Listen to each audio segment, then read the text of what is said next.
A warm welcome back to the Forensic Detailing channel, guys. Do not forget to subscribe. So, fallout removers, do you need them? Interesting question. I'm asking the question because lots of times when I ask professional detailers, they would often tell me they don't use them and don't need them. And then when I asked them why, it would often be just because of the cost and the smell, and they had alternative means to solve the problems that fallout removers solve. So that's the first thing. That's the whole premise of this video. Before we can delve into the real nitty-gritty, we need to understand what fallout removers do. So here I have a bag of ferric oxide, which I've had for years since doing the test. Ferric oxide is Fe2O3, which is rust, okay? It's powdered rust in its purest form. So if I take some of this powdered rust and sprinkle it on our little bit of paper here and leave some in the Petri dish, I'm using way too much. I'll leave some in there. I'll take a fallout remover, spray it onto, stink. Spray it onto the fallout remover. This is choking out because it's right at the bottom of the bottle. Let me just tip it in. It's going wrong already. Hold on. There we go, there we go. There we go. Let's get it in there. So we get our chemical onto the rust. Now, if you're using chemicals, if you understand how they work, you can understand how to utilize them better. When I first encountered these, I just thought they dissolved iron because lots of the bottles said they dissolve iron. So it was a really positive thing that if I spray them on my car, it dissolves all of the fallout off of the car, and therefore I haven't got to do any work. The chemical's doing the work for me. So I then did my best fallout remover test and bought Fe powder to test how well these products dissolve iron. And when I sprayed them in like this, none of them went purple or reacted to the iron. They don't react at all to iron. They only dissolve rust, as we've talked about. And embedded contamination, ferrous contamination in your paintwork is ferrous contamination, so there's Fe in it. And the outer layer that's exposed to air rusts and turns into Fe2O3. So you use these chemicals not to dissolve iron, to shrink them by dissolving the outer rust layer, which is kind of keeping them kind of stuck to the paintwork. If you see little bits of ferrous contamination, you spray this on and it starts bleeding out. You can often shift them off the panel with your thumbnail. Shouldn't do that, but there you go. So it dislodges them. That's the first thing to understand, okay, what they are. Now, it does this by using a specific chemical, which is often sodium thioglycolic acid, which reacts. A chemical reaction occurs with the rust and an alternative oxide is formed. That oxide is water soluble, iron thioglycolic oxide, and it's purple. So the layman's thing is, when you use a fallout remover, when you see purple, you are seeing rust conversion occur. When you see a lot of purple and a lot of purple coming through quickly, you are seeing a quick reaction and a stronger dissolving of the Fe2O3. This is important stuff. The chemical is spent when it does that reaction, a bit like a battery is spent when you use its chemical power almost. So I almost think of these as like spraying a battery on there and the battery's losing charge as you get the chemical reaction. But I want a powerful battery. The thing with fallout removers that goes on is you get different levels of the active ingredient that causes the reaction. The less you have, the slower the reaction, and the less rust you can convert, okay? That's really important. What's going on down here is there is so much oxide that this thing cannot dissolve it all. It's so rich in oxide that the chemical will also convert and then convert back to a rust oxide afterwards, which is something that happens. So there's a balancing act that goes on with these particular chemicals. That's important. So if you use these on really dirty, soiled alloy wheels, they all light up. So that's how you can kind of get away with using less, that it still turns purple. Most people are kind of happy. If you study the reactions, you can learn that other fallout removers, some fallout removers are more powerful than others. Indeed, some are offered as concentrates that you can water down, some aren't. A very important piece of information is that if you do want a fallout remover, the cheapest I've ever seen any fallout remover ever been sold was the Carchem one, and it was 14 quid for 5 litres during their Black Friday sale. And that is so cheap that I went and bought 5 litres of it even though I didn't need it. Typically the best price will be about 30 quid for 5 litres. So there you go, that kind of gives you a rough idea, and then it keeps going up from there. Now, I've just made some notes. Fallout removers have 2 main uses in the car cleaning kind of scenario. The first one is they're used often as wheel cleaners. Because the wheels have lots of ferrous contamination on them from brake pads, anything metal in the brake composition, and the fact you're wearing away on steel discs means you can get a lot of ferrous components in the wheels, and when you use them on wheels, they light up like a Christmas tree. So they're often used for wheel cleaning. Now, if we talk about the wheel cleaning argument, wheel cleaners, and then we look at professional use, some professionals will say they don't use them as wheel cleaners because they look straight away at the alloy wheels, and if they're more like a trade valet guy and the alloys are hammered, it's going to be quicker for them to use an acid and cheaper. And on grotty alloys that are all curbed up and haven't been cleaned for 6 years, you just go straight to an acid. At the other end of the scale, if a Ferrari comes in and it's got carbon fibre alloy wheels or whatever, real high sensitive finishes, and it's well maintained, maybe even ceramic coated, you typically use a surfactant, an APC concentrate, a professional detailer wheel. They may have a foaming wheel cleaner that they use or something. They might even use a shampoo. So the pros go straight for the heaviest hammer when it's needed, and the lightest hammer when they're worried about a very expensive component like an alloy wheel, which could be worth thousands of pounds and is sensitive to it. Okay, and they'll go for one or the other, really. The fallout remover sits right in the middle of those two. What it can do is it can't get as close and as quick to what an acid does, because an acid shrinks everything solid. It attacks the whole piece of the solid particle of ferrous contamination. Anything in that composition, the acid will shrink it. So you see acids dissolving all of that scaly, horrible stuff on films, and they do it very rapidly. And that breaks the back of the work. A fallout remover doesn't have that acidic, corrosive property on all of that. It takes longer for the reaction to occur, but the reaction is powerful enough that it forms a good, viable halfway house between an acid and a shampoo, a detergent. A detergent typically can't attack solid particles unless it has caustic material in it. So it could be an acid-based detergent formulation, or a foamy wheel cleaning acid, but the detergent part of it doesn't help much with solid stuff, baked on things.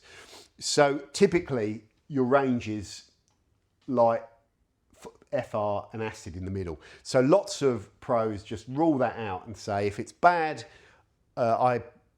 it's bad and I just want it cleaned as quickly as possible when I go in the acid. The professional could use acids and be aware of what the risks are. The risks would be around getting them on your hands and flicking up in your eyes, spraying them everywhere over an alloy wheel you haven't taken off the car and covering a bare caliper and a whole brake hub and all of the metal components and, brackets and everything. You just plaster it in acid and you notice other ferrous components light up white, and because that corrosive effect. So a professional knows how to handle an acid, and if they need to, they'll whip off a wheel and treat the wheel with the acid and then rinse it off or neutralise it if they're worried about lighting up all the other components. Typically, you've got to take the wheel off if you want to clean it properly in the barrel, you know. So that's some of the things. There are good products out there that will be acidic wheel cleaners that have got good corrosion inhibitors in them that are a bit milder. I'm thinking of something like CarPro had one, didn't they? Wheel X, which was acidic, but it wasn't a really strong one. You might be able to spray it around and use it a bit more and get somewhere between a fallout remover and an acid. So there's all types of options. I'm trying to cover all the bases. Now, the driveway detailer or the hobbyist, it's the same principle, but the problem is the driveway detailer guy who's really into their cars, your alloy wheels never get to the stage where you really need to use an acid. That's what I find with my cars, because I'm keeping on top of them. I never really need to use an acid on the Porsche or the E36. So acids I very rarely use. The problem is, if I don't clean my car for about a month, or I do track days and I'm driving around Europe and I get back, most chemicals and surfactants, the lighter cleaning products, aren't going to be enough. So sometimes a fallout remover for me is like, it's bang on, and it goes in and it gives that midway point is exactly what I need. They do make everything smell, and I don't like that, but I like the way they clean a wheel. So for me, a fallout remover is something I'll always have. I also feel that you can benefit if you're just using an APC to clean your wheels, or a foaming wheel cleaner. I also think that every 2 to 3 months you can benefit from just going in and using a fallout remover once, just to get that bonded kind of stuff out of the barrels when you're scrubbing, and just get that shrinkage effect without using an acid. So that's what I generally recommend. Yes. Here's the other argument with fallout removers, is that really when you're cleaning your wheels, and I don't always do this because sometimes it's quicker not to, you're probably better off just putting a cheap chemical over the wheels first, you know, APC, a powerful pre-wash, a TFR over the wheels, or whatever. A soak and pressure wash before you go in and clean your alloys. Sometimes on minging alloys, I don't even bother with that, because I look at them and think they're curbed up, they're knackered, just hit them with a heavy chemical and just mash them. So sometimes you do that as well. But yes, your wheel cleaning process probably should utilise a cheap chemical that can soak on it, soften the loose dirt, and then pressure wash off before you go in, get all the arch and the wheel out. So that's covering the subject of wheel cleaners. Now, fallout removers are also used for paintwork decontamination. Now, some pros, driveway, some pros just feel that's overkill, you know, that you must decontaminate your paintwork prior to claying and all that sort of stuff. And if you clay, it's the same thing, and you're just cutting out a process and a chemical, and you're getting the same results. You just clay it off rather than fallout remover it off. For me, the chemical costs can be very, very low with fallout removers if you want it to be. And I think there's a benefit on a car, and you see it if you're doing a white car, like a white van that hasn't been done for 10 years, it's never been clayed or polished. You can use a fallout remover very quick before you clay. Now, this is the important thing. If you use a fallout remover as clay lube, you get it all over your hands, it stinks, and it has more of an opportunity to dry on the panel. You've also got to wait for the reaction to occur before you clay. If you put fallout remover down and start claying it, it hasn't reacted. And the fallout remover element of it, it's pointless having it there because you've not given it a chance to shrink the contamination prior to claying it. So you have to change your process if you're going to use a fallout remover as a clay lube. I don't tend to, because they're a strong sodium salt and they stink. If I'm going to use a fallout remover prior to claying as paintwork decontamination, I'll wash the car, I'll clean the car. When there's rinse water on the car, I'll spritz a little bit of fallout remover onto the panels, I'll spritz it onto a wash mitt, and I'll quickly wash over the car, and it's almost like using a shampoo, a stinky shampoo. And you just get a film of that product over the car. And you leave that for about 5 to 10 minutes and you should see some purple bleed out. And if you get it everywhere over all of the panels, you know that the ferrous contamination that's rusted is going to have shrunk all over every panel. You then rinse it off and clay. Okay, and that claying then is going to be more effective because all of the iron fallout is going to come out of the car a little bit easier. If it isn't, and that's all BS and it's wrong, it hasn't cost you a fortune and you haven't lost a lot of time, but I think it's beneficial, especially if you're really looking to do the best job ever possible. I think it's beneficial. If you're under time constraints and you're not, then fair enough. What was the other thing I was going to say on that? Could you just put fallout remover over your painted panels and not clay and get some decon going, you know, periodic decon without claying? Yes, but I think the benefits of that are quite small. You could put it on and then clean your wash mitt off and go back over after it's had a chance to react and just work it. And you might shift some loose ferrous contamination off of the paintwork.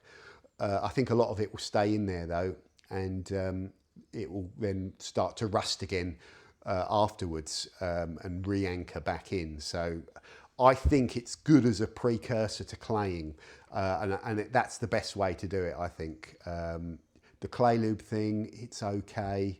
You might like it.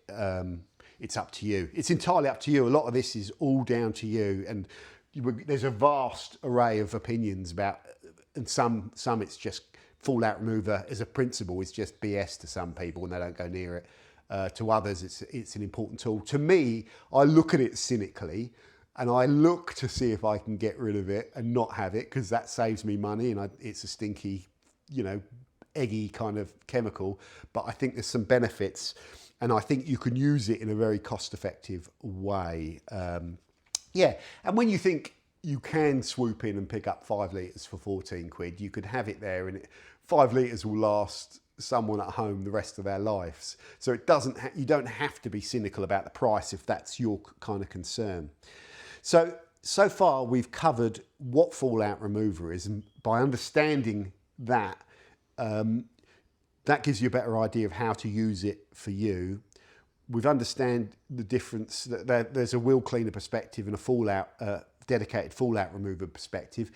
Chemically, what's the difference? Well, one that's formulated more to be a wheel cleaner, the surfactant side of it, or the other chemical side of it, could be completely different. And there's a big variety of fallout removers that can be acidic cleaners now, fallout removers that could be strong alkaline wheel cleaners as well.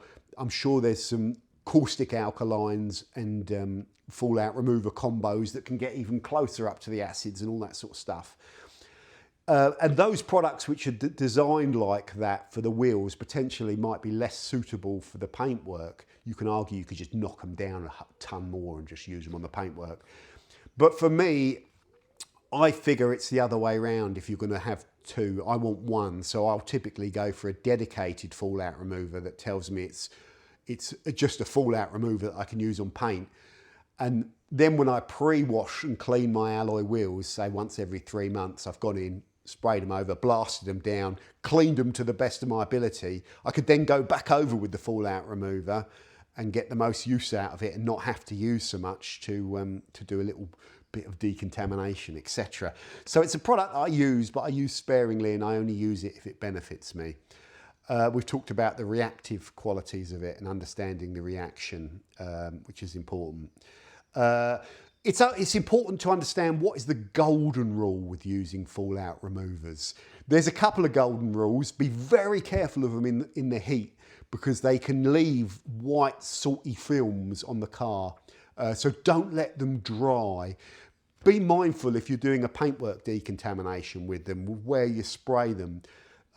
you know, target the areas of the car and don't let them all kind of run everywhere and fill up into the gaps, because then your car stinks for days afterwards if they get into the runoff areas. I can smell the eggs. It's still in there. It's because it's run into something and you're smelling it, it's lurking. Don't fall into that trap. So use them, keep an eye on them. It's one of those chemicals you've got to eyeball. Don't let them dry. Get them all off of the car after they've done their job. That's very important. What's the other thing with them? If you also leave them too long, the reverse reaction can occur, which is something we've talked about. So they can turn your stuff a vivid purple. Eventually those chemicals are going to dry out, and eventually that oxide is going to turn back into a rust oxide. And sometimes you'll see that you've dissolved rust on a wheel.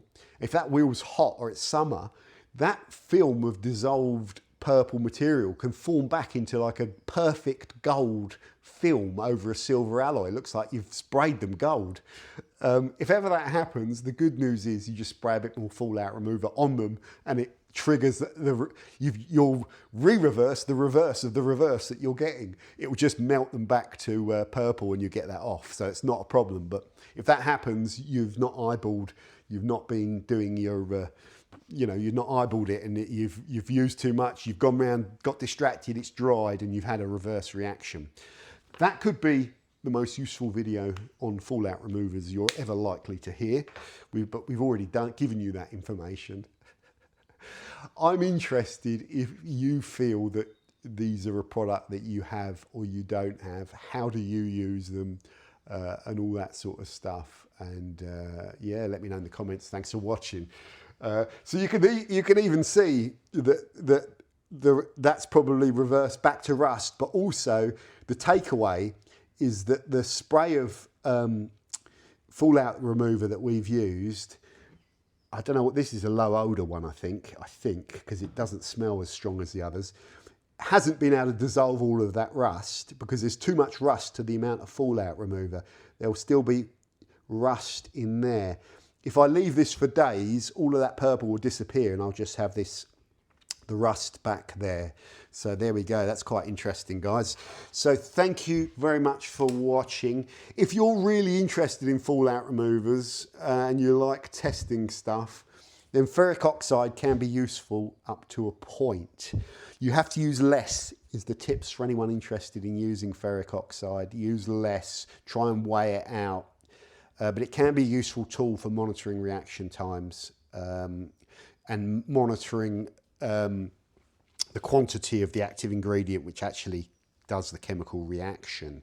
Sometimes you can interfere with that chemical reaction with the presence of water, which is required because the soluble oxide is water soluble, so it's a balancing act with water as well, so that can play a role. Thanks for watching. See you later.